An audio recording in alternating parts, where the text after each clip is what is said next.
Okay guys, so we are in the parking lot. It's rainy days for today. Okay, so there's no work in rigs for now.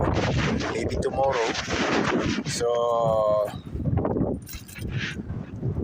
I'm in the mall now. We're going. This is our content for today. Going to shopping. I buy a step carry shoes. Okay, new stylish carry shoes, but it's cheap for clearance or sale. Okay, so we are in the mall of Canada, Saskatchewan, one of the mall, the newest mall. So we're going inside to buy it.